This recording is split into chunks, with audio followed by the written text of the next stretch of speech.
Welcome to Swish Theory. My name is Chris Amundsen. I'm your co-host along with my better half, Mr. Larro Golden. Larro, we just watched another slate of games tonight with the Bulls facing the Utah Jazz and coming away with maybe their best victory of the season. We'll get into the Bulls and the good and the bad and the ugly with them. But I wanted to ask you, number one, how you doing? And two, watching non-Bulls teams, wanted to see if you've picked up anything in the first couple of weeks of the season here that you thought had piqued your interest. Well, first of all, I'm doing good. I'm doing well. Can't complain. Just watching these Bulls games and hoping for the best. Like you said just a minute ago, here is like, I'm trying to be positive. I'm trying to stay, not trying to be biased or anything like that, which I'm not. But I just want to say, tonight was a well-needed win for this team to get under their belt. Like you said, we'll probably get in depth. We'll go in depth with it here in a minute. But in terms of like around the league, I think there are, paying attention to some of these other teams has really opened my eyes even more to some of the things that the Bulls need to continue to get better at. And number one, man, I mean, the creativity around the league is something that continues to stand out to me. How teams continue to find ways to either get their stars easier shots or just giving them finding easier ways to get them into their spots. It really is eye-opening to how this team is lacking in creativity. There is something else that I wanted to mention that I was listening to Billy Donovan's press conference after last game, not tonight's game, but last game against Denver. I think it was against Denver, if I remember right. And I believe it was Joe Cowley that asked him about how can you get this offense going? What are some things you can do, or is there anything you can do to help this offense be more efficient? And I thought Billy's answer was I understood where he was coming from. But one of the things that he said was, what do you want me to do? Have, a package for Vooch, a package for Zach, and a package for DeMar? And it's funny to me because it's like, in a way you do, because I don't think I'm trying to be nice here. I don't think these guys do a good job of playing random basketball. And like, for instance, if you like when he had Chris Paul, you could put the ball in Chris Paul's hands and say, hey, go out here. We're going to play random basketball and we'll figure out a way. I'll draw up my ATOs when we get out of timeouts. I may call a play here and there, but hey, CP, go ahead and do your thing. Like, you can do that with him. You can have him run pick and roll, and he'll just dissect the defense. The other times when he had Kevin Durant and Russell Westbrook, like, you had two superstars in the league. Of course, you can just kind of like tell them, hey, go out there and hoop. But I think with these three guys you kind of need to almost like put some training wheels on and say, hey, look, we're going to start in this set.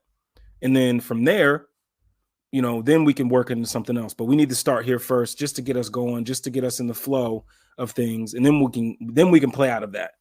But, outside of DeMar DeRozan's like ability to foul grift, and to get to his spots, like, there isn't really any other reliable, especially the way Zach has started off the season, any other reliable play type out of the 3 stars. So in a way, I kind of felt like I get what he was saying, but I just wish he was more open to being a little bit more structured and a little bit more, hey, let's run this. Every time we come down the floor, let's get into this and then let's play out of that. Just you get where I'm coming from here?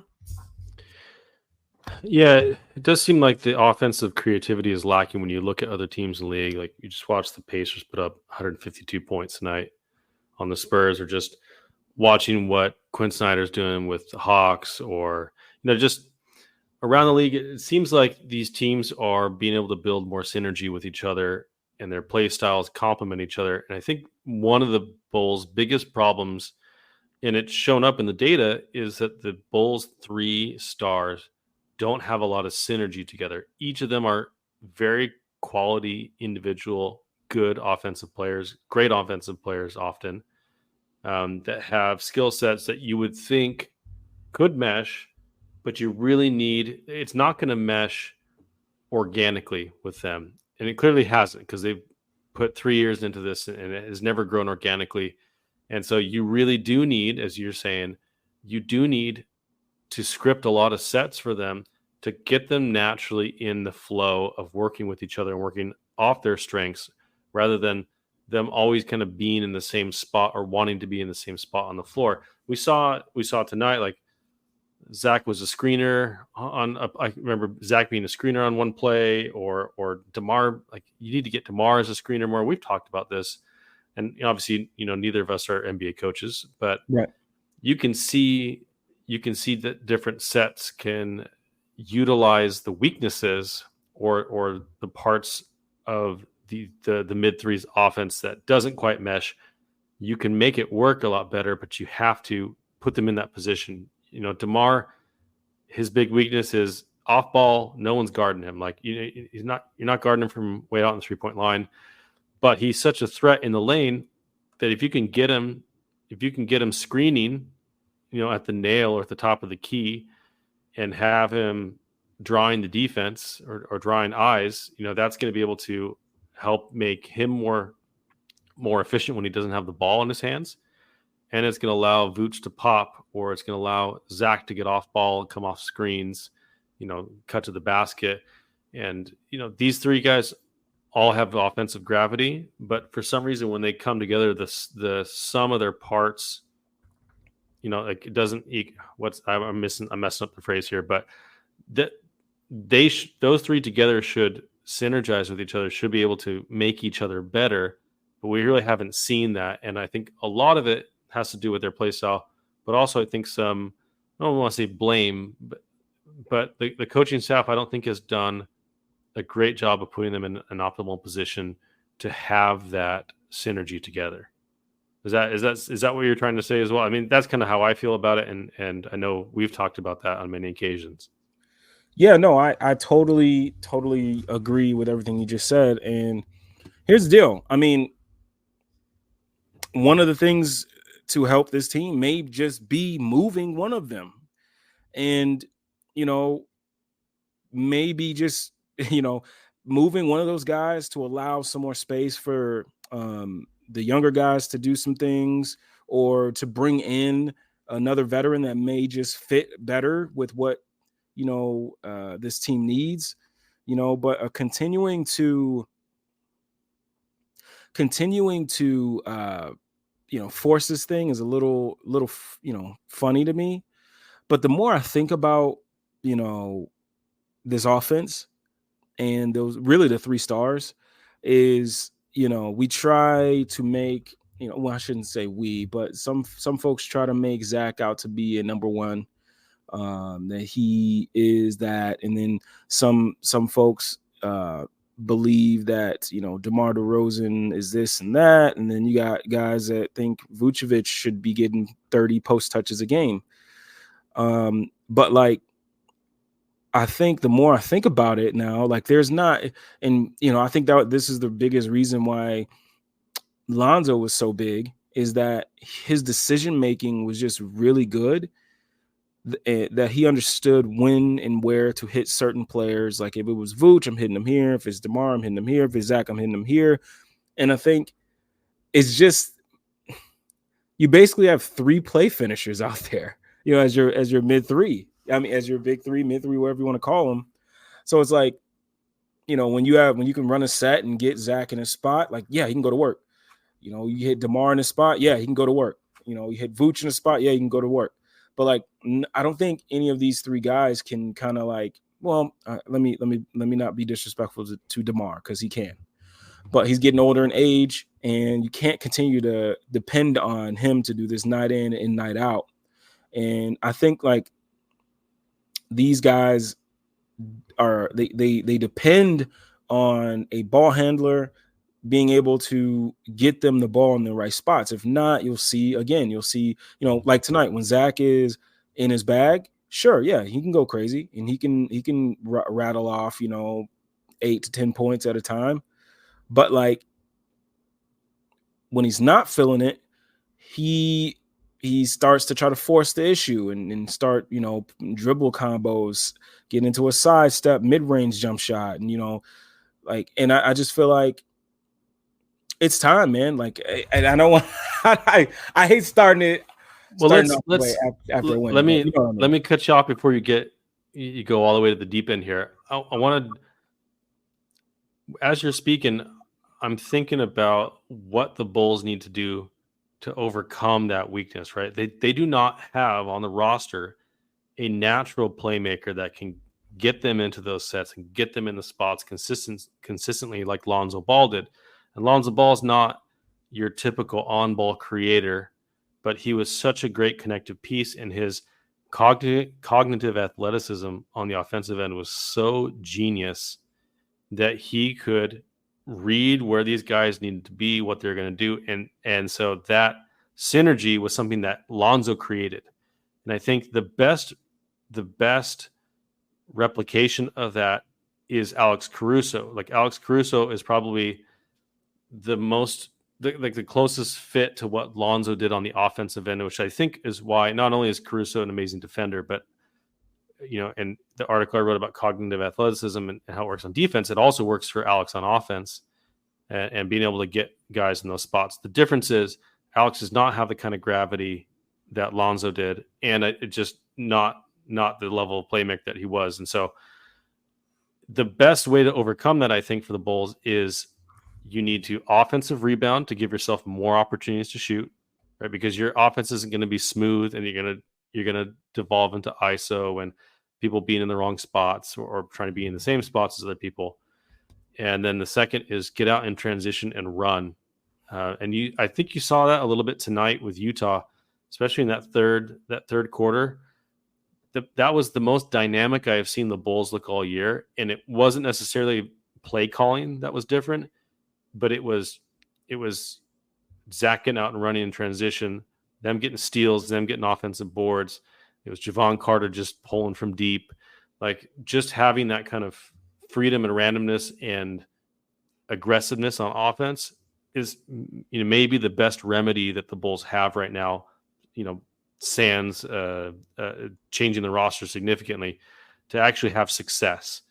And I think they have had some success there. But as you said, and we'll get to what ultimately has to happen here. But if you look at cleaning the glass, I actually think the Bulls are number one right now in the league in turnovers, meaning they have the lowest turnover percent in the whole league. They're 16th in offensive rebounding, which is way better than last year. It's about league average. And then they're 19th in free throw rate. So they're getting the line better than they were last year. They're getting more opportunities. Now their effective field goal percentage is 28th out of 30 in the league. So that's the real big issue right now, is they're shooting really, really poorly. Yeah. But I think if the Bulls can if they can maintain what they're doing with the rebounding, keeping their turnovers low, and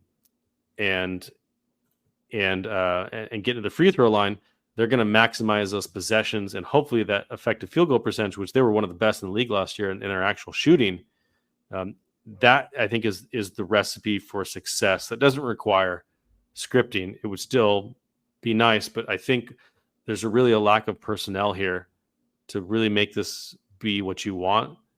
I mean, obviously, I know, Larro, if you were an assistant coach, you'd have a few things to say, a few plays you want to draw up. But I do think even if you had that kind of ideal scenario, the offense would probably not be where it was when Lonzo was on the floor. Do you agree with that, or do you think there's more aptitude than they're showing right now? No, the thing is, I'm trying to, again, you saved me the first time. You saved me because like you said, I was going to go off the deep end. But I do think there's some other things they can do. And the thing is, as much as like I'm down on this team tonight, I did think they stumbled upon a lineup that could potentially be something they can lean on. And I think there's some flexibility with what they can do with it. Because I'm thinking, when you go back to those Bulls teams, the last two seasons, well, I'll just say the first season that they were all together when, the first season they were together, where they were really good defensively, but they were also not bad offensively. I think there was a nice blend in the starting lineup where there was, you had Lonzo Ball, and then you had Patrick Williams, right? And so there was always like a couple defenders around those three, stars, if you will. And I think this year, when you look at what the starting lineup was coming into the year, you had Kobe White, Zach LaVine, DeMar DeRozan, Patrick Williams, and Nikola Vucevic. And I think when you hear those names, there's only one guy that you would respect as a defender. And that's no slight at Kobe White. Like, I feel like, he's improved. I feel like Zach LaVine before this season was showing, he was improving, and he wasn't like a sieve, like you like he was able to be on the floor and not being able to, like, you couldn't just like take advantage of him on the defensive side of the ball. I do feel like this season he's kind of reverted back to doing some of his old things on that end. But anyway, what I was getting at is that there was a lineup that they played today where it was Javon, it was Zach LaVine, it was Caruso, it was Patrick Williams, and then it was Nikola Vucevic. And I thought that lineup played pretty well because I thought it had a nice balance of Javon can, bring the ball up and allow Zach LaVine to come off a pin down, and now they can flow into some pick and roll. And now Zach LaVine's getting into the paint, and now he's kicking to, he's got Patrick Williams on one side, he's got Javon on one side, you got Caruso somewhere either on above the break where he can attack and make the next connective pass, or the way he's been shooting the three this year, him shooting the three. And then on the defensive side of the ball, you have Caruso, who can really switch everything with Pat. And now you're kind of like insulating, and kind of helping, Zach LaVine and Vucevic. And then also, like, if you're doing some guard to guard stuff, you have Javon and Caruso who can kind of switch some stuff too. So I thought, when you think about it, and then when you're watching them play, you got Javon who's shooting it, you got Pat who's shooting it, you got Zach who's shooting it, and Vooch can pop and shoot it, and then you got Caruso who can be that a big time connective tissue to everything, and then if he has an open three, he can shoot it as well. I thought that lineup looked pretty good, and then what they did is they subbed out Zach, and then they brought in DeMar. And then they subbed out Vooch and they brought in Drummond. And I still thought it looked good and I think that breaking up those three every now, really, to me, it's about DeMar and Zach being able to stagger those two. And now, like, you got DeMar being able to do what he wants to do, and he has some shooting around him. You got Zach being able to do what he wants to do. He's got some shooting around him. And to me, you're not, like, with DeMar, like, I'm not going to go too deep into it because it's still early in the season, but I do think that lineup is something that Billy can build on. And I think that he liked it because he continued to go back to it. And he would sub out Drummond, and then he would sub out, Zach LaVine for DeMar DeRozan. And I thought it looked good, especially if Javon's going to be shooting the ball the way he's shooting the ball tonight, getting those attempts up. I love that aggressiveness, man. He's super aggressive, just pulling up. Yeah. Also, that lineup, there's a variation of that lineup that I actually really liked, which was when you have Torrey Craig and Patrick Williams on the floor with one of Caruso or Javon, and then Vucevic, and then one of Zach or DeMar. I thought that lineup was really, really good because you've got, at that point, you got Craig and Pat that can both really play on the perimeter or down low. I love the versatility of having those two forwards there with one of your kind of bulldog defenders on the perimeter. I don't know, like, I think you're right. It's finding that blend, and it speaks to the same thing we've been talking about, which is without Alonzo Ball here, without like a really genius offensive creator and connector, I don't think that Zach and DeMar can work well enough offensively together. You do have to stagger them. I think Vooch can work with either one, but not both together. So the answer's been staring us in the face for as long as we can remember. But as long as all three of them are on the team, I think those are going to be the lineups where you're really going to start cooking. So, I've liked where Billy's taken one of them out early in the first quarter, and then he did, I think, tonight with DeMar. I think he brought him out early, and then brought him back in like right at the end of the first quarter. So that can work. Now, when I say work, like what's the ultimate goal here? I don't know. Like, to be competitive, to be in games, right. Yeah, it can work. It can work for that. Can it work on a season long playoff goal level? Probably not. I mean, we've kind of seen this movie and how it ends. So we'll see. I mean, Javon Carter and Torrey Craig being here is definitely a help. It allows for more versatility. It allows those non-big three lineups to be way more effective than they were before. I think that's the biggest thing. Now, the other thing I want to bring up, some news. Obviously, since we last were on the mic, we played the Pacers, we played the Nets, the Nuggets, and then the Jazz, and then what was the other team? Why did I forget? No, that was it. Oh, the Mavericks. Sorry, I forgot the Mavericks. And they went 2-3 in those matchups.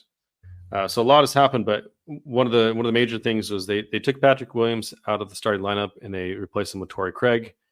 I think Pat has, as I've said before, I think he's trying to do the right things, and I think he's been getting less credit than he deserves for his rebounding, his defense, things like that. But clearly he's having some struggles with his turnovers. Whenever he's kind of getting creation opportunities, like he's dribbled it off his foot a couple times, or just his handles, not quite there.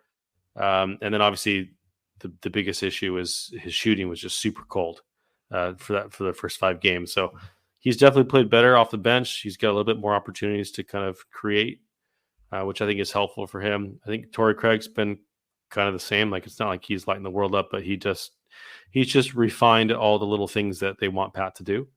But I think I was telling you and Salim, changing out Torrey Craig for Patrick Williams is probably the right move for both of them right now. But it's like replacing a small Band-Aid with a medium-sized Band-Aid on a gunshot wound. Like, yes, it's objectively better, but it really doesn't end up solving the major, the ultimate issue any better. So, the ultimate issue is that I think the 3 stars don't really fit well together. So they've found something with these lineups, but ultimately I think we kind of know where the Bulls need to go with this. And right now they're 3-5, and I don't know, like, as I said last time, whether they rattle off 10 straight wins or not, it really doesn't change their ultimate aptitude as a team together, I think. But do you think that there's any hope for the Bulls to actually find that synergy again on both ends of the floor? Or do you have any thoughts about the Pat? The move to Pat at the bench. Yeah, so I'll attack that first. I think the Pat move to the bench, I think, should have been how they started the year, in my opinion. Because like you had just said about, depending on what you're trying to, get out of the season, but if I'm Acme and I'm Billy and I don't want to lose, I want to compete. I think the best way to start the year is to put players around those the three stars you have that can amplify, that can kind of pump up that starting lineup. And I think it's to me, it's not a knock on Pat, at least right now. He's just not comfortable in that role right now, and he's more comfortable like being able to come off pick and roll, to be able to be the second side, pick and roll action, to be able to be more involved in actions. Like that's more of like what he wants to do. And I think when you got guys like Torrey Craig and Javon Carter that came through the door with experience on playing with stars, you just start those guys, and you allow guys like Pat and Kobe to come off the bench, less pressure, to be able to play with, play in kind of like their style of play, being able to play freely without having to kind of, be left with the scraps from the stars, So I just thought that would be the better idea. Because Torrey and Javon together, even if you wanted to start Caruso as well, having two guys on the floor that communicate, that can help those three defend, and that can be good connectors on the offensive side of the ball. I think that was the way you should have gone. And I think for Pat, I think since he's moved to the bench, it doesn't make, to me, it doesn't surprise me that he seems more comfortable. He seems more aggressive. And it doesn't surprise me. I just feel like he's just not comfortable next to those three guys. And you've seen the pattern, right? Yeah, right? yeah. Like every time he's the number one or two option on offense, he delivers. Like it's not like he doesn't make mistakes, but like he takes advantage. He scores a bunch of points. There's a lot of other stuff that in his game that's unrefined still. Yeah, but like when he gets the opportunity offensively, he's more comfortable in that environment, and he looks that way. He looks like he's 21, 22 years old sometimes, but yeah, you're totally right. It's just there's just so much. There's still a lot of untapped potential, and you can see where he's comfortable and where he's not. And I think you're right. It was the right move, and I feel the same way about Kobe. Like I know who Kobe is a little bit more than Pat. He's had a little bit more experience. He's definitely grown last year, but I know where Kobe's strengths lie, and so the even though he's quote unquote earned a starting spot as far as his individual play is concerned, it's the same problem that we have with the mid three. Is that are you maximizing them together by having Kobe out there? Some of it maybe yes, right? Like Kobe can get downhill, he can get guys on his back. He's made good plays, I think, but also he does get targeted defensively regardless of his improvement. And ultimately, I think he's better served when he is allowed to really use his creation chops a little bit more, and he doesn't get to do that as much in the starting lineup. So, I mean, it's kind of the same problem with Pat. Obviously, Pat's got different issues, but ultimately, it's the same kind of thing where I think Pat and Kobe are better off without the big three. So for their development and for the team's success, and having a guy out there, like I would personally start Caruso. And it asked, I think our friend Will Gottlieb asked Billy about that, and Billy's kind of hedging, saying like, yeah, I thought about it a lot, but I really want to be careful with his minutes, not to have him play more than 30 minutes a game, which is understandable because Alex puts his body in the line every single possession. Yeah. Which leads to a lot of injuries. But I mean, if you really want the complementary pieces, yeah, you got a guy like Torrey Craig, a guy like Javon Carter, Alex Caruso. Those are the guys that really fit together well with the big three because they can shoot, they can pass, and they can defend. Now, Torrey Craig, you don't want him running a lot of pick and roll actions as the ball handler. That's been pretty clear. But you don't need him to do that with those three guys out there. He doesn't have to take on that role. Whereas if he's coming off the bench, like he's going to have a little bit more usage. And so I think you're right.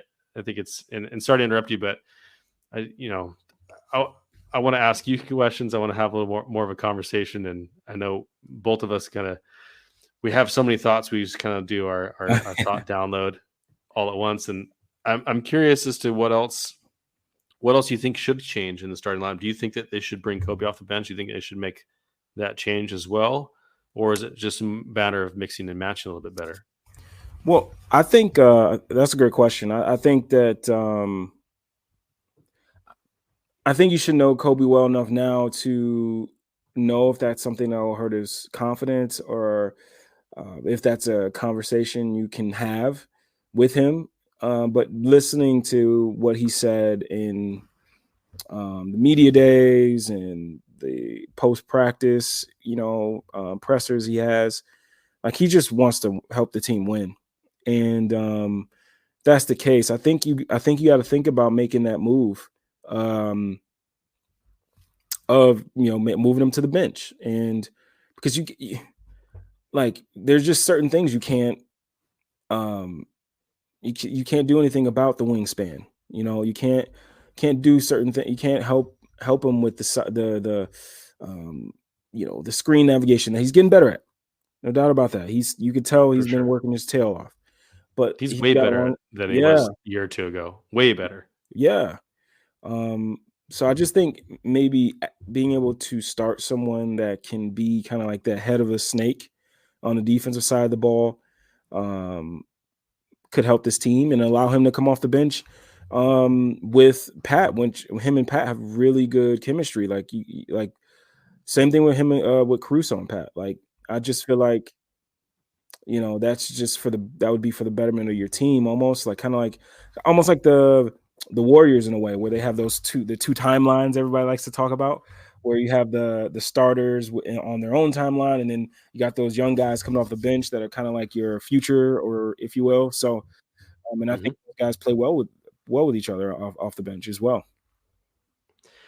Yeah, and I thought, it is hard to thread the needle on this, is finding the right development and giving reps. And I was listening to JJ Redick today on his pod with Nikias and Steve from the Dunker Spot. And one of the things that JJ said that he believes in is giving young players the room to make mistakes.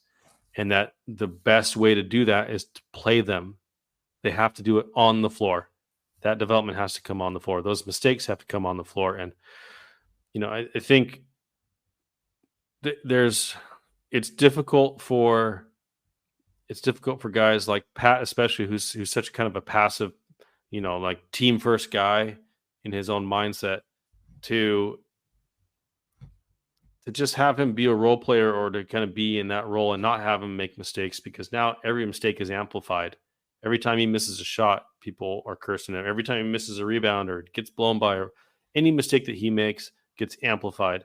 Whereas if you have room to make lots of mistakes, eventually, like those mistakes are lessened, right? If you only take 2 shots a game and you go 0 for 2, you look like a bum out there, right?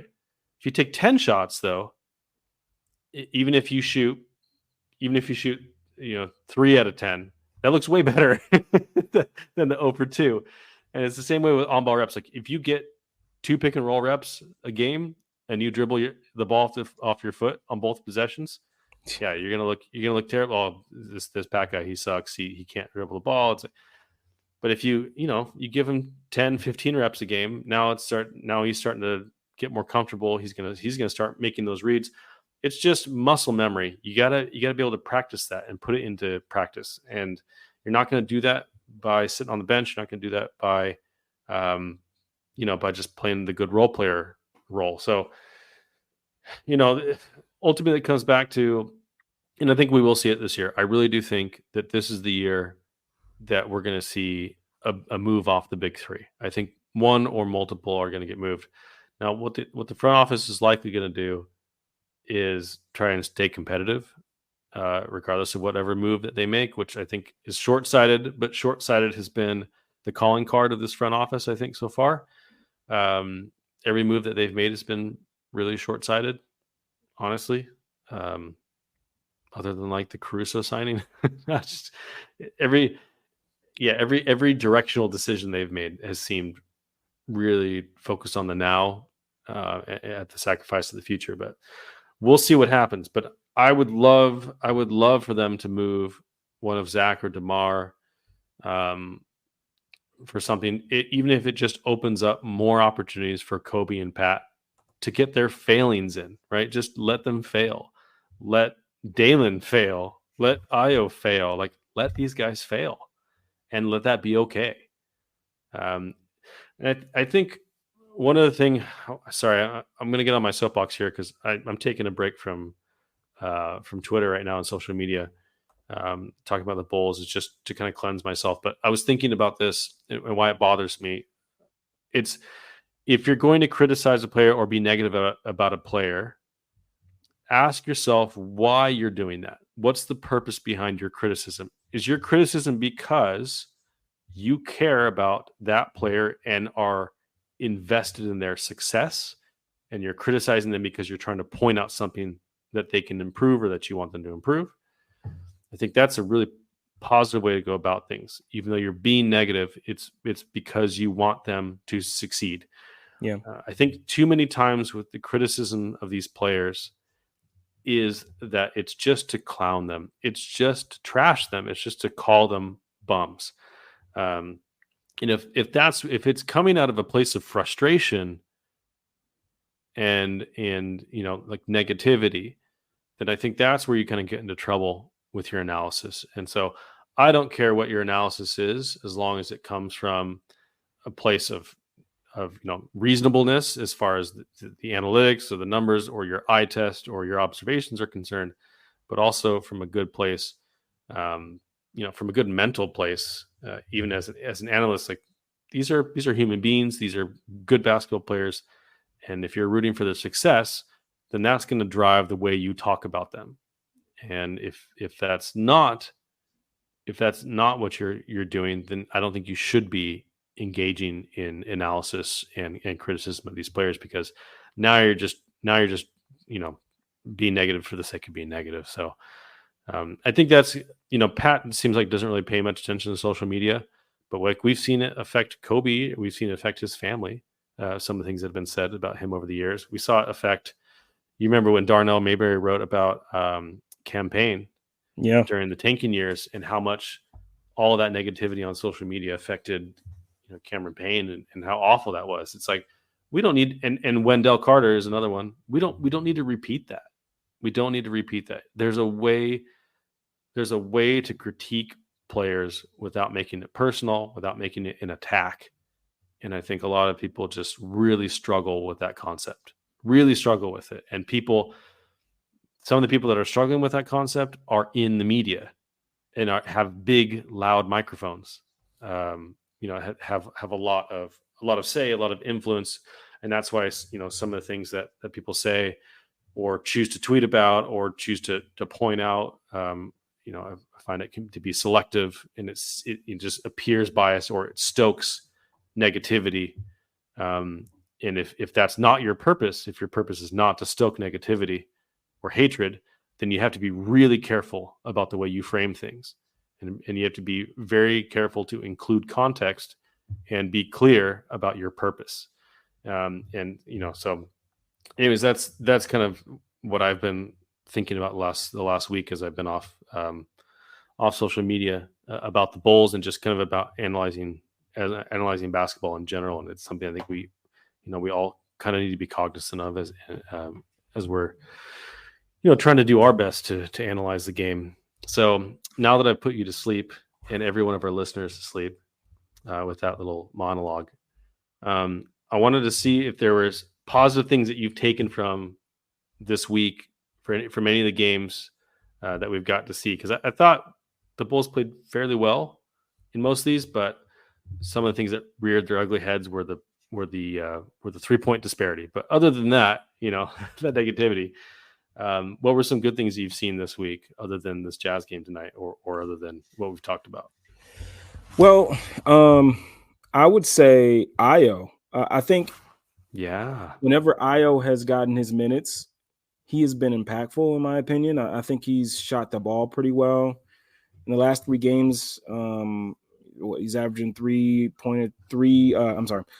attempts a game, and he's shooting 66% from those, I should say. And he's still giving you kind of the same type of defense. He's still bringing that, kind of getting downhill, starting a fast break, and I think if that 3-point shooting is for real, if he's literally able to, obviously not shoot 66%, but if he's able to get back to even just what he was his rookie year, what was like 34% or something like that, that would be a big help, because he's another player that could start with the type of defense he can give you, the type of ability to get into the paint he has. And obviously I've already talked about the defense. So like he's another candidate that could start if the shooting is there.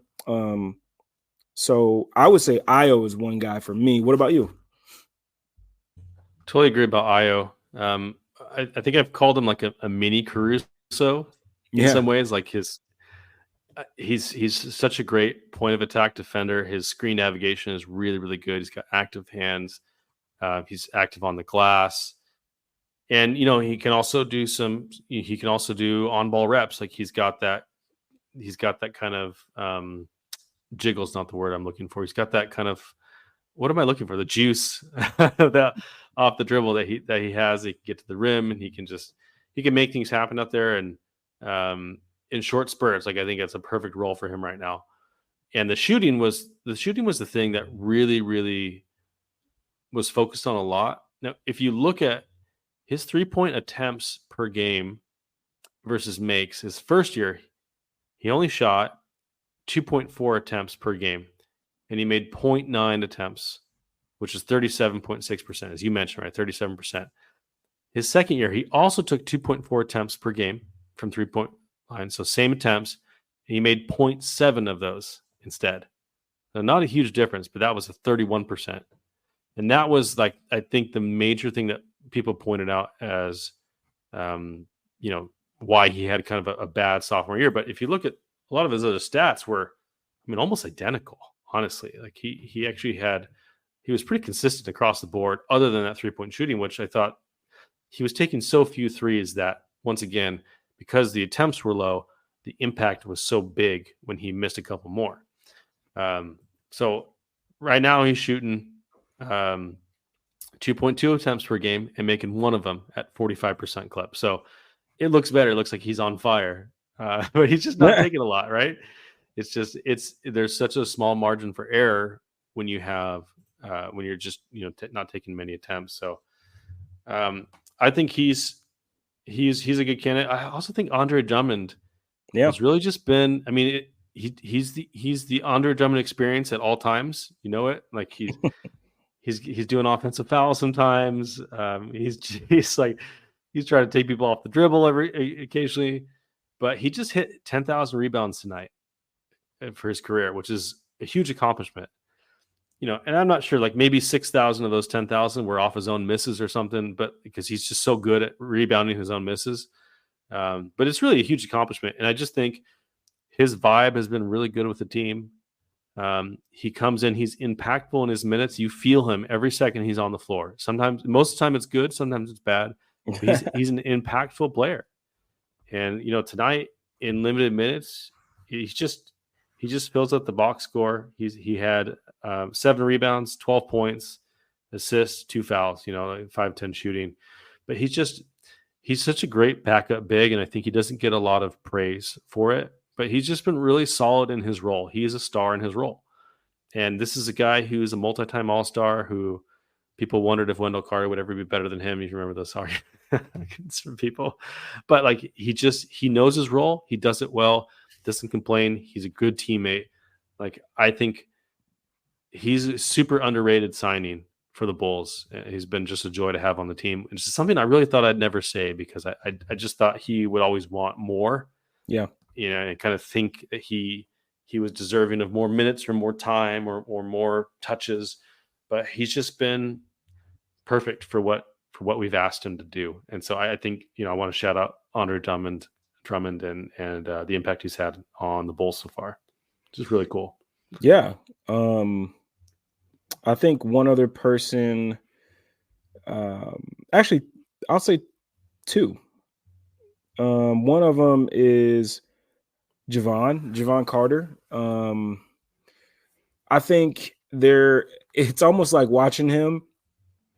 There's been a moment where a switch flip where he's like, you know what? F it. I'm just gonna get these shots up. 100% tonight was that switch flipped. It's just like, I'm jacking up these threes. I'm doing it. I'm pulling up. I'm gonna get them up, and there's nothing you're gonna do about it. If I'm coming off the screen, I gotta open it. I'm letting it go. I'm just gonna let it fly. We need guys like that, man. Yeah, we need that. Sometimes that type of stuff is contagious. Where like, shoot, Javon's getting them up, I'm gonna get them. Like so. Hopefully that's what it is. And tonight, I thought, guys took their shots when they had them from three, especially. So that was good. And I want to say the other person is, again, like, I know we talk about this guy all the time, but I think you brought it up as well. You, Salim, and some other folks as well. Is like Patrick. To me, I feel like the only thing that he hasn't really done up to his capabilities this season so far is the shooting. And I feel like the defense has been on par with what he did last year. Hoping maybe he could take a little bit more of a step further in that department. The rebounding, close to 4 rebounds a game. But I feel like a lot of, I want to say maybe last 3, since he went to the bench, I feel like his aggressiveness on the boards have just been different. I don't know if that also translates, but even if like I said, the shooting hasn't been there. And even if you look at like just in the last 3 games of just like, how this team in terms of the plus minus is looking, it's him at plus 1.7, and then it's Io at plus 8. Everybody else is in the minus. So it's like, to me, I feel like he's been playing fine. It's just, he had a really bad first. What was that? The first game I can't remember what that game was where he had that really, really, really bad game and he got off to a bad start. But other than that, I mean, like, he's taking the right shots. He's getting those threes up. They're just not falling right now. Tonight he went 2 for 4, I believe. So hopefully this is the start to him kind of getting back on track on the shooting department. If that's the case, I mean, you got yourself a good player with hopefully more room to grow when things kind of open up for him for opportunity. I think that you just kind of hope that the rest of these guys, like, if your goal is to win, you just hope that, Zach, DeMar, and Vooch can kind of continue to get back on the same page and play better. But I think Pat has played fine. It's just, if he can shoot the ball, like, better, if he can go more 2 for 4, 3 for 5, somewhere around there, like, I think you're going to be just fine and happy with what he's providing for you. Yeah. And I'll take a counter approach to it for a second here, which is fine good enough, right? Like, I think that can be the disappointment, which is, he's doing that stuff, but he should have been doing that stuff, or he should already be good at that stuff. He's been doing it for a couple of years now, which is fair. I think it's a fair criticism. I do think he has been more aggressive on boards, whether or not a lot of times, if you're watching the game, he's there and he'll let a teammate have that board. Yeah. Several times a game, but I do think his rebounding overall his aggression on it has been there. I also like that he has been trying to get to the rim more. Now his finishing has still been pretty poor so far this season. But he is making an effort to get to the rim. He's gotten a few more free throws since last we talked. That, I think, is the real progression of his game. That's going to change his trajectory as a player, is him being able to get to the basket and draw fouls, because he can shoot. We know he can shoot the ball. We know he can pull up in the mid-range whenever he wants. The handle's loose. The handle can improve. But really, it's going to be, I think, getting to the rim, finishing at the rim, and drawing free throws is going to be the thing that takes him from, hey, this is a decent role player, to, hey, this guy might have it. He might have more potential to really do something here. He hasn't shown a lot of it yet. Like, we've seen just little flashes, as usual with Patrick. There's little flashes. But, I do think that he's got, the reason I believe in him, and some people say, well, he can't take anyone off the dribble. He doesn't have any star qualities. I completely disagree. Like, you don't have to take someone off the dribble. You don't have to be faster than them. You need to be able to generate your own shot, and you need to be able to generate shots for your teammates. Pat can generate his own shot. He's big. Like, he's a mismatch guy. He can bully his way to the rim. He doesn't do it as often as we want him to. We had the same problem with Lowry, if you remember. Lowry Markkanen, people were constantly on him for not taking it to people in the post. Like, you not take advantage of the mismatches as often as he should. We'd see it once every couple of games. Once he finally put it together, it's like, hey, you're 7 foot tall. You're a big dude. Like, you can get in the lane, you can get whatever you want, and you can shoot, and then you can use your shooting to get better drives. When Pat puts it all together, like, he's got all of the skills. And the reason why I still like him and have not lost a lot of faith in him is because he has all of the skills and the talent. Yeah. He hasn't developed all of them into consistency and into weapons all the time. But there's no reason for me to think that he can't do that with opportunity. The question is whether he gets the opportunity, and then, does he have the mentality to take advantage of those opportunities? Those are fair questions. But I think it's clear that he clearly has the talent to do so. He has the aptitude to do so. It's just, is he going to reach that potential has always been the frustration with him. Same as it was with Lowry, right? I mean, the frustration was there with Lowry. He showed little stretches of things, but he also had way more opportunity offensively than Pat has ever had. Right? Like, Lowry was basically the number 1 or number 2 option every year he was here until the Vooch trade. Every single year, we begged him to do something with it, and he did. He had like February Lowry, right? He had little stretches. Man, I would love for Pat to get an opportunity like that, because then we would know. Then you would know what you have. And to me, we know what we have in the big three. We know what we have. Do we know what we have with their young guys? I would say not really. Still not really. But there's one veteran, one of the big three, that I want to talk about, because the vibes have not been immaculate for one Zachary LaVine. And I don't know about you, but I texted you this during training camp and before the season started, that Zach did not seem to be on the same vibe as everyone else. And I don't know what it is, but like, some of the quotes that have come out about his disagreement with whether or not it was like a players only meeting, which is really a weird thing it's like a weird conflict to have. But the kind of the lack of passing, a little bit more kind of me ball to start the season. Now, I thought he was way better tonight, but through the first few games of this season, the signs to me were not looking good for Zach LaVine as like good teammate. Zach LaVine was not here. He was like, I'm about me. I'm about mine. I'm going to like, it just, I don't know if you got that vibe, but to me, it was like something is off with Zach and his attitude towards things, because he's always been super professional, at least, forward facing, public facing. He's always been super professional, super hard worker, but something felt a little bit different, to start this season. Am I just making things up, or am I onto something? No, I don't think you're making anything up. I think you could, if you're really paying attention to, if you're one of those people that like watch every single second to the point where it goes to a commercial, or like, I know sometimes like my uncle used to be, as soon as they call a timeout, He'd go get him a sandwich or he'd go get him something to drink. Then he'll come back. But for me, I've always been the person that, like, when they call a timeout, I love to try to catch, the little, maybe little arguments or, hand gestures, or maybe read the coach's lips or read the players. Like I try to, like, I've always been that way. So when the timeout comes, I like to, like, pay attention to, especially when NBC Chicago, when they go to like when they do that, when they go to break, like during that time, usually the camera is still on the players and you're able to see what's going on.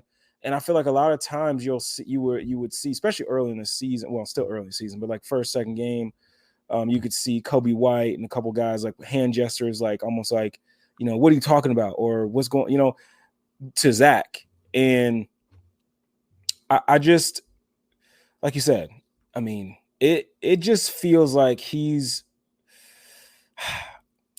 like in this mode where, like, look, man, we've already tried to just, give DeMar, the keys to the car.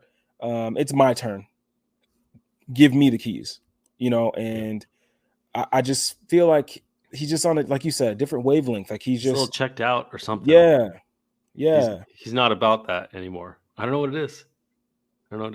He looked different tonight, though. I will say, like, he looked kind of like the old Zach tonight. But I don't know, man. Maybe he's just got Philly on the mind or something. I don't know, wherever he wants to get traded. Hey, man, I know he's very he's a big fan of Joel Embiid and feels like he played really well off of him. So who knows? He man, would. He's not wrong. No, he's not wrong at all. He'd also play really well next to Luka. Yeah. He'd also play really well next to Nikola Jokic. Yep. I mean, who wouldn't? But right. Luke, hey, Jokic had me looking like a superstar out there, man.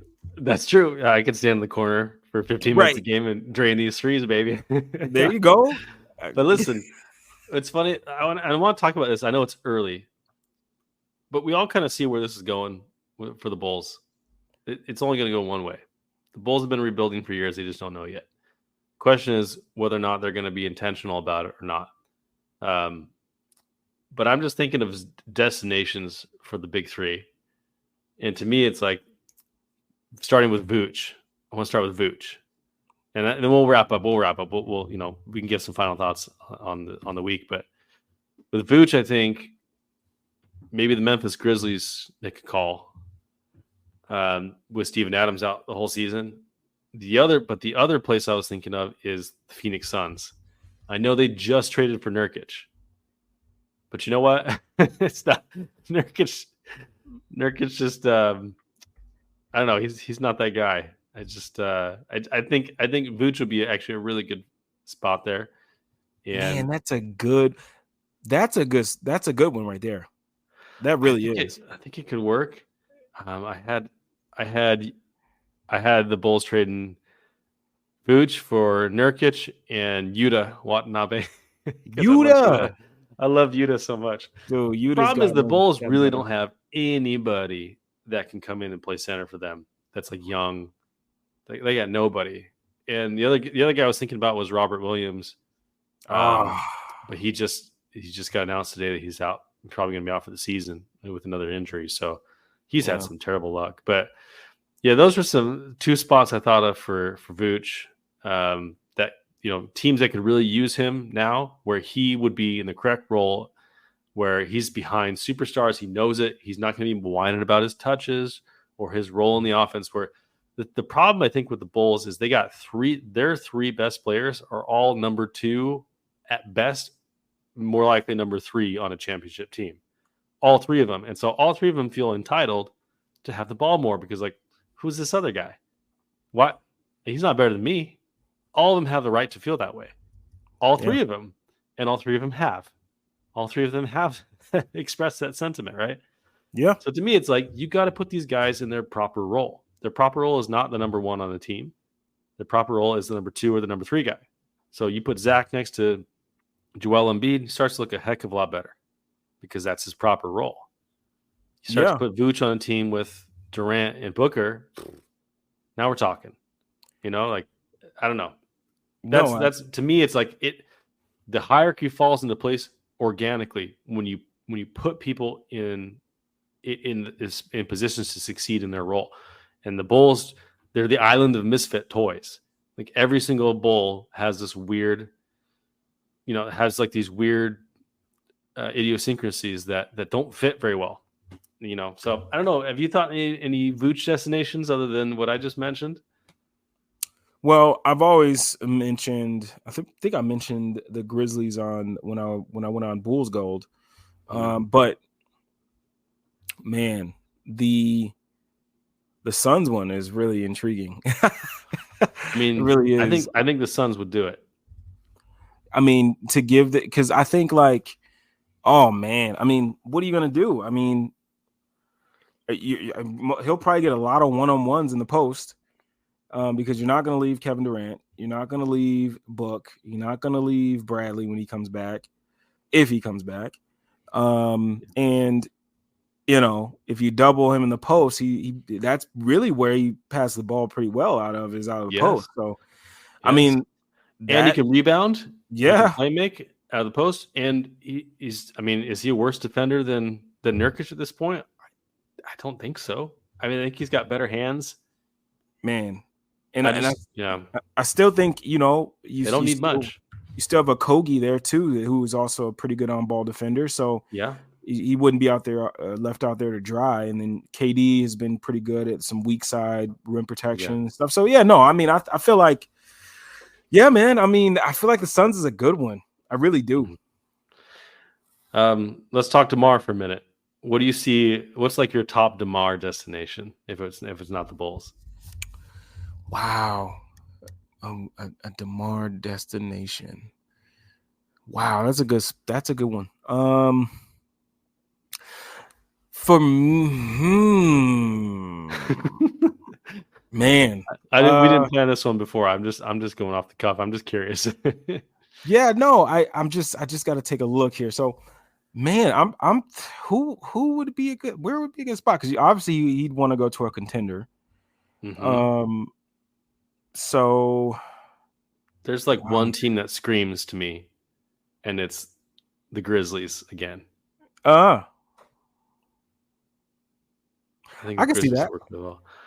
Or, well, I mean, I think the Lakers would also work pretty well. I also think potentially, I don't think they'd do it. Maybe the Warriors, they got Chris Paul in that role, I know, but I don't know. It'd be fun. Or the Kings. Man, he'd be so much fun on the freaking Kings. Man, he wouldn't help them defensively at all. Nope. But man, I think the Grizzlies are the answer, though. That was a spot. Yeah, I think because DeMar's style of play is just so hard to plug and play anywhere. So it really is. Yeah, man. So I do think the Kings is a good one though, and I do think the Warriors would be a cool idea to experiment with. The Kings and the Nuggets were two teams I was thinking about, like if the Bulls had wanted to trade Alex Caruso. Oh yeah, we could talk about Caruso destinations because there's like 30 of those or 29. He could fit anywhere. But I think the Nuggets would be towards the top of that list in my mind. Oh yeah, they could absolutely use Caruso. My gosh, man. I mean, you're right though. There's like, what team wouldn't want Caruso for the right price? Yeah. I mean, my gosh. I mean, yeah. No, you're right. But think about DeMar to the Grizzlies for Luke Kennard and Brandon Clark. Ooh. And maybe a pick. Like, that could be interesting. Good movement shooter. Brandon Clark is nice. I mean, I know he just tore his Achilles not too long ago, but yeah, he's really, really fun. Super energy big. Kind of reminds me of Bobby Portis, just the motor of him. Yeah. Very different players otherwise, but yeah, I thought that would be a fun one. The other one, I'm trying to think of. I mean, Caruso destinations. The Warriors would love. I know that Steve Kerr basically told him, "Please come here," to Caruso. I know. I know the Lakers would love him back. The Kings would be so. Yeah, I think the Kings would be second on my list behind the Nuggets for a Caruso destination. That would be amazing. Dude, like to me, he's like what they're missing. Like a player like that. Just give me Keegan Murray. Hey, That won't yeah. happen. I'm just kidding. But Well, the thing, excuse me. Well, the thing is like, I would do that. I would still do that because part of me feels like, depending on who the three is, Pat could play some three. I think But Pat would be. Yeah, I think Pat would be. I would love to have Pat as a three, honestly, with like a Jared Vanderbilt type at the four or Brandon Clark type at the four. I think that'd be really fun. yes, But yes. yeah, man. All right, let's talk about the big dog, Zach LaVine destinations. Mm, So I think the obvious one is Philly, right? Just yep. based on intel. But I could also see an argument that Zach isn't the best fit if you can go get a guy like OG Anunoby or even Mm, Alex Caruso, like maybe Alex Caruso. Actually, and JJ Redick had his pod today. They were talking about this as well. But what's another destination you think that could work for Zach LaVine? I have a dark horse candidate, but I think it might be a year too early for them. oh, And that's the Orlando Magic. mm-hmm. I kind of thought you were gonna. Once you said the 1 or 2 years, I kind of thought that's who you were talking about. Yeah. I still haven't given up on the thought of like maybe the Knicks.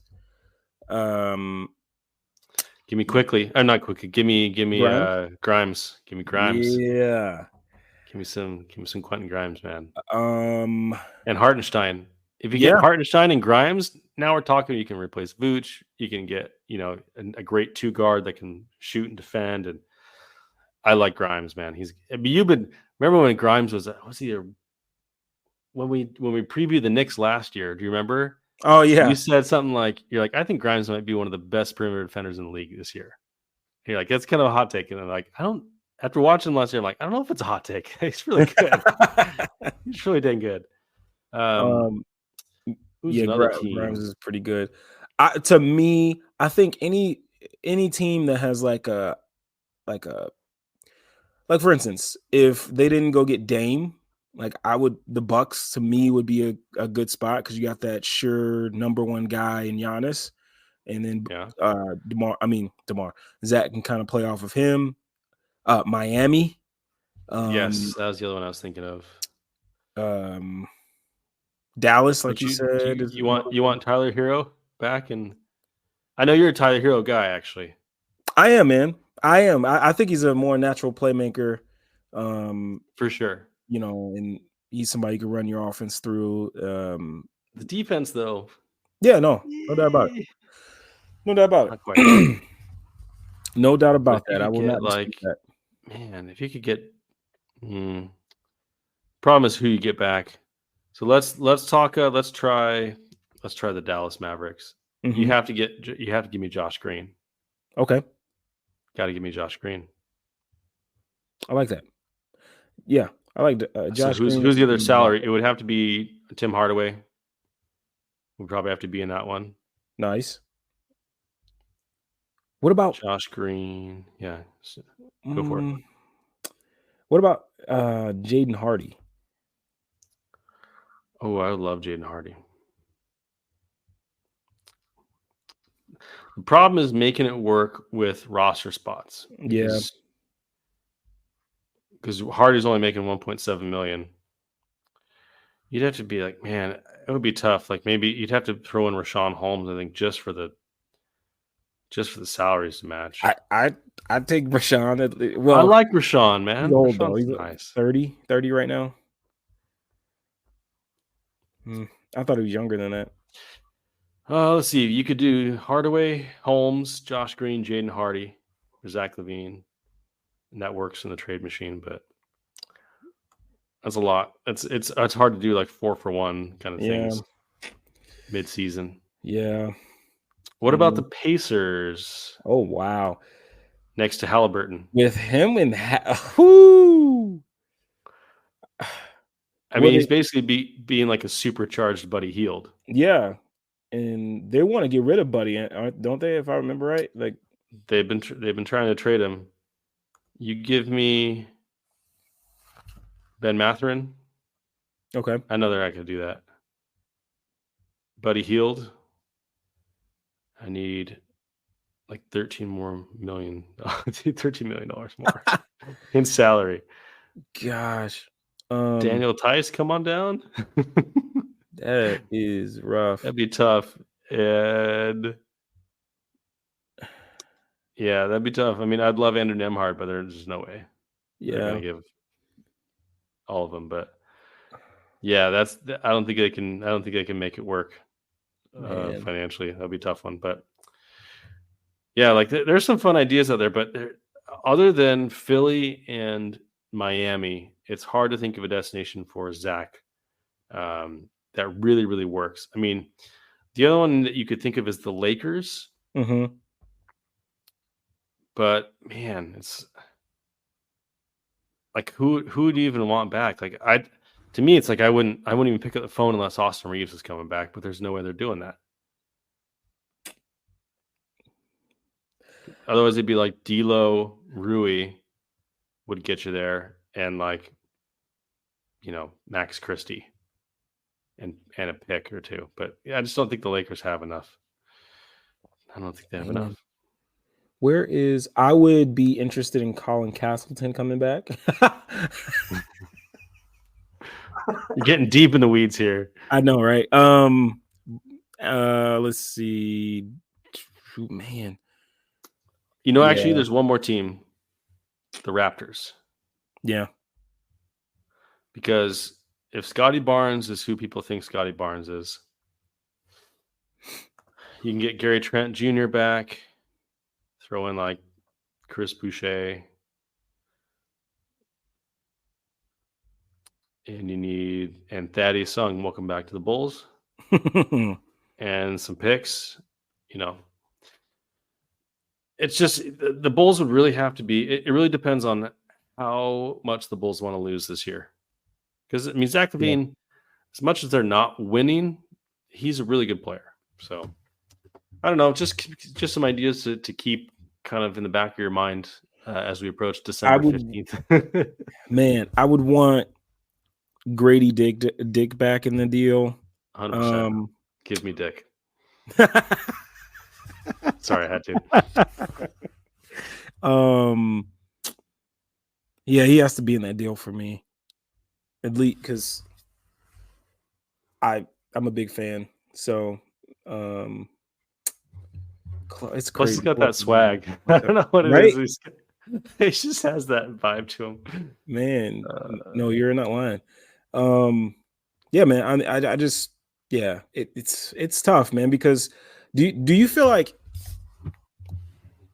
in the midst of all this like losing the Bulls have been doing early on, and I should say how they're losing, is hurting his trade value? Yeah.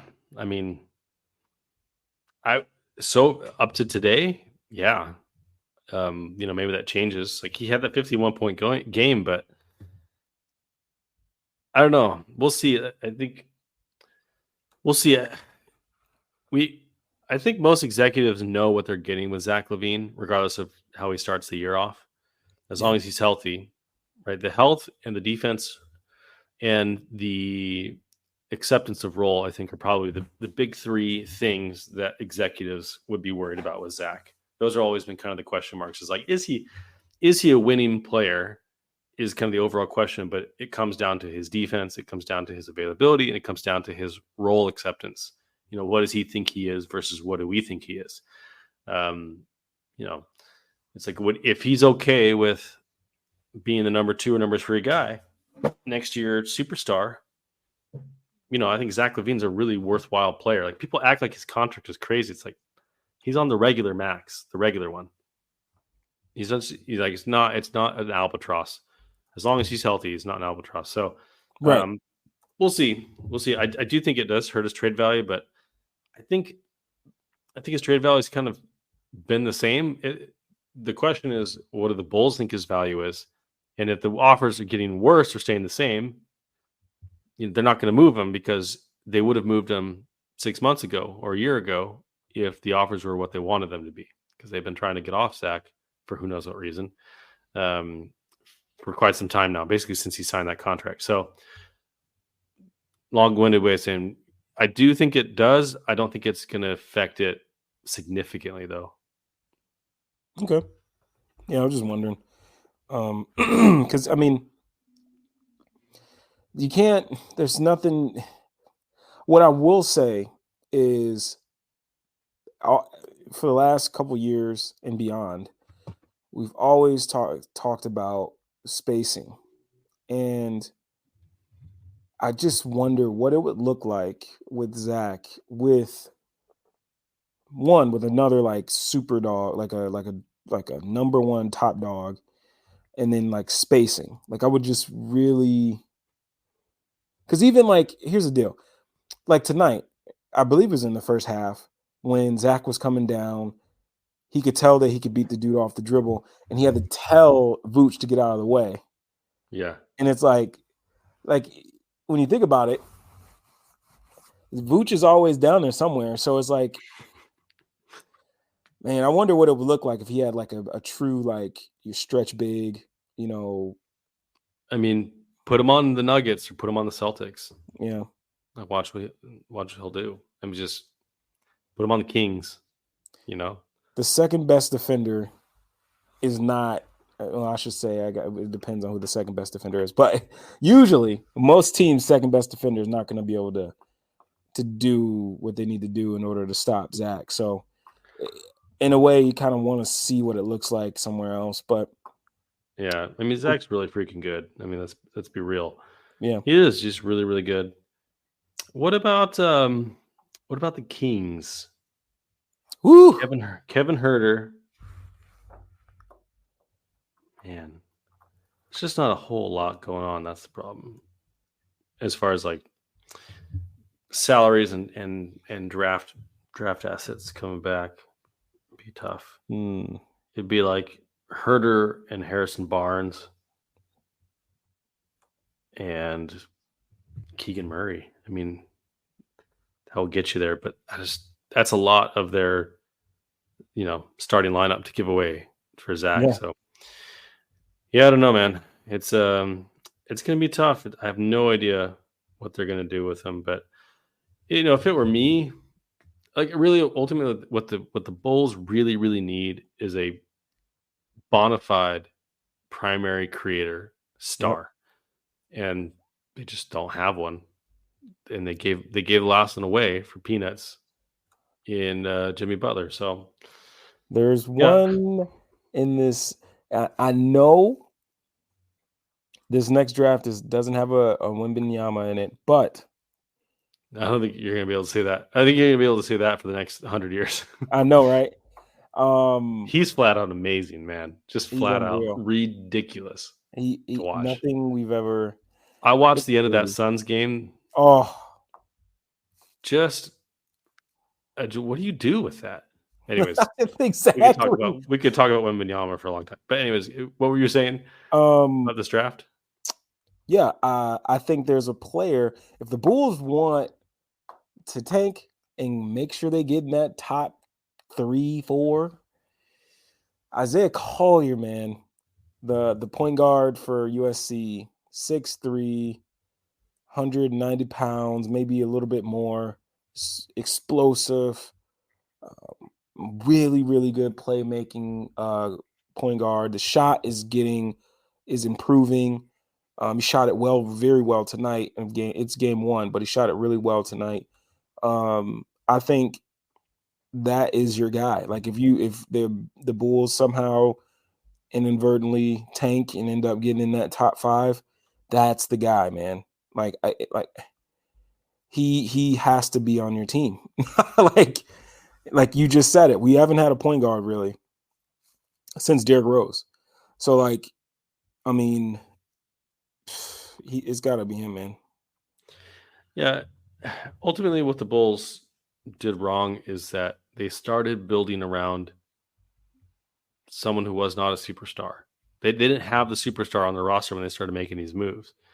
The whole point is you got to have them. You got to start with them and then move from there. But, we said this before. The Bulls are working backwards. So, they've got a good team. This team is better than their record. They should be better than their record.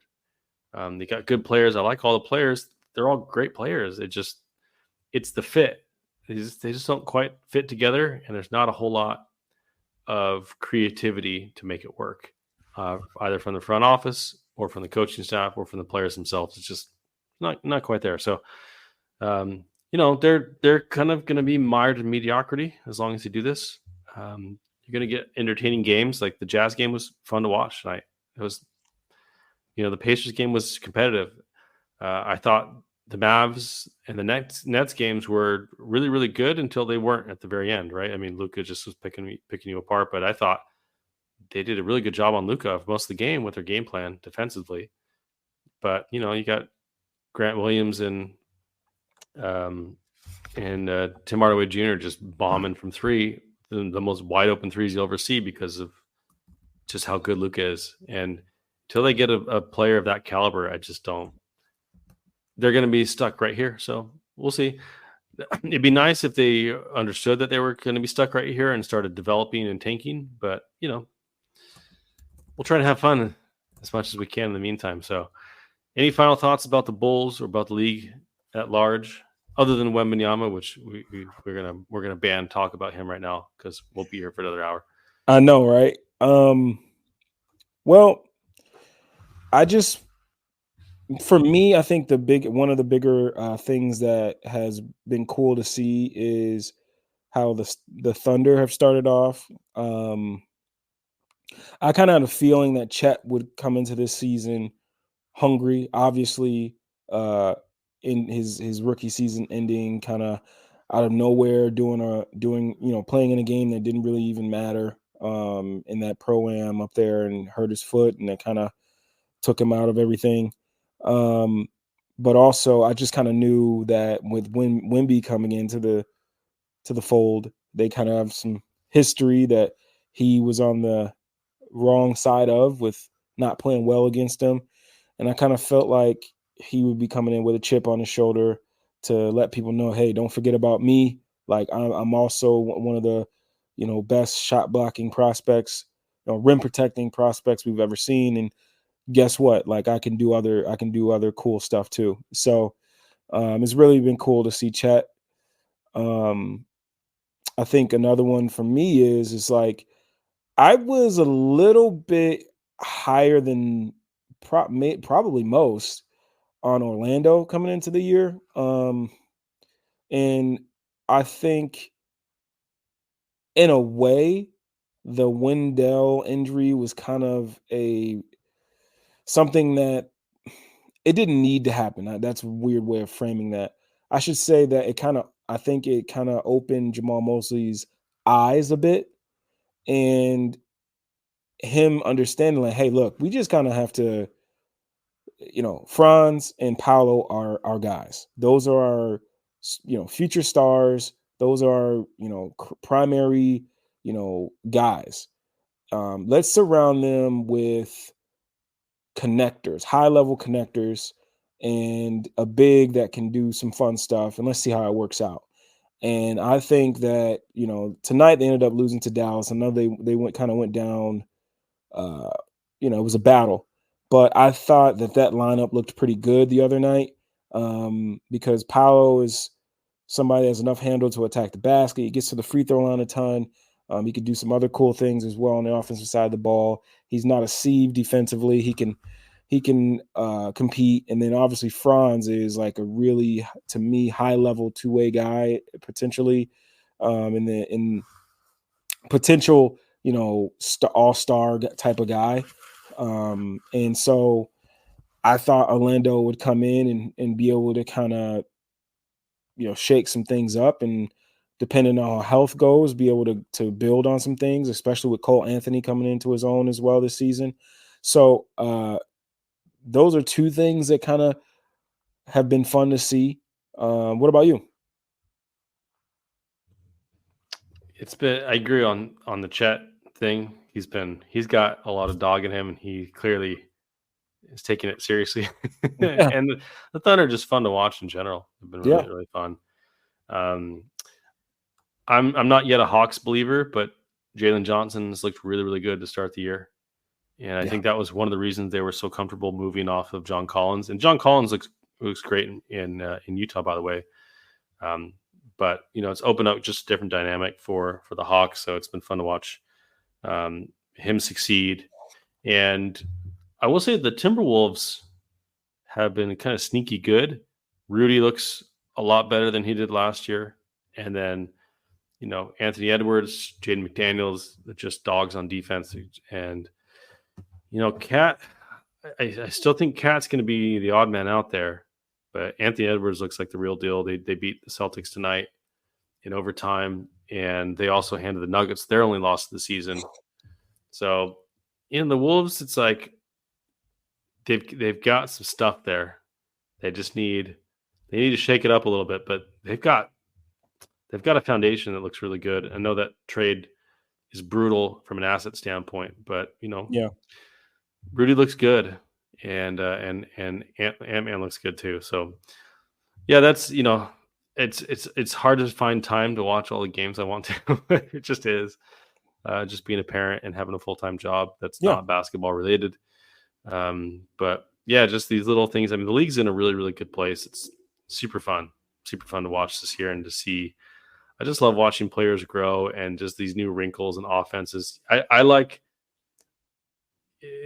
just like seeing new things and seeing how they play out in these just different puzzle pieces. It's just fun. It's invigorating for me to watch. So it's been a good season so far. Whether the Bulls are good or not, I think there's a lot to look forward to. And the Bulls have shown some. We clearly know what the issues are with the Bulls. Yeah. So whether or not they can overcome those issues or mitigate those issues and make it fun in the meantime, remains to be seen. But if we have more games like the Jazz game where they're putting up 30-something threes and they're getting out in transition and they're keeping their turnovers low and they're trying to get on the offensive boards, like that's a recipe for better success than what they've had in the past. So hopefully we see some more of it. And I think that'll do it.